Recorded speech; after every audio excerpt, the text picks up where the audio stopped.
Let me read these harlequins. This is how he was ready. This is a trainer, but come to find out, he's actually Canadian intelligence, but this is my trainer. So this shows you the kind of handlers that are around the superstars in California, right? So it says, I'm going to help you one of a couple ways. First, you and I sit down and have a loving and open conversation, but you don't use cuss words. And everything that is discussed is based in fact, and not some crazy stuff that dumb friend of yours told you or you saw in a tweet. Second option, I have you institutionalized again, where they medicate the crap out of you and you go back to zombie land forever. Play date with the kids just won't be the same. This is the way a Hollywood trainer was talking to me to force me to go and like apologize, right? You think about if Harley was part of intelligence, right? What kind of people you think are surrounding my kids? What kind of people you think are in that house right now? But y'all are interested for some reason.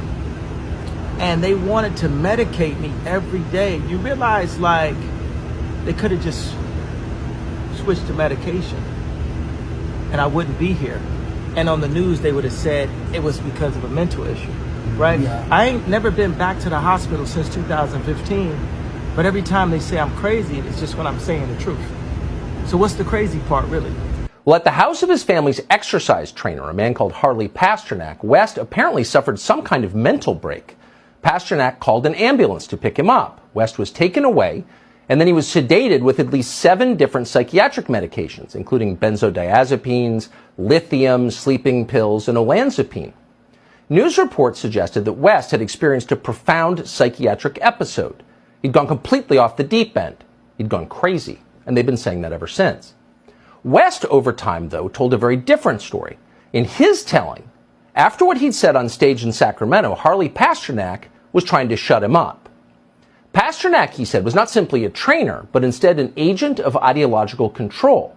Pasternak's job was to keep West from straying from the script, and he's willing to use powerful drugs to do it.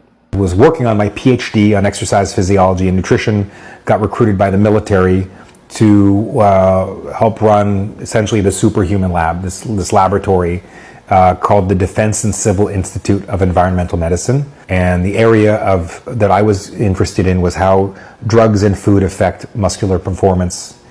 And when you say drugs, was that like performance enhancing drugs, or are they all kinds of drugs? Oh, right, okay. So working for the military, I wasn't governed by the same laws that the typical person was, so I could look at the impact of certain drugs that are not everyday things.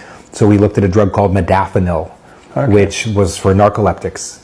So if you give a soldier this drug, how long could they stay awake for without having any health detriment? Keep you awake, but it's not a stimulant. Really? So if a special forces person has to stay awake for 3 nights waiting for the right opportunity to do whatever they have to do, we could give them modafinil and it would keep them alert.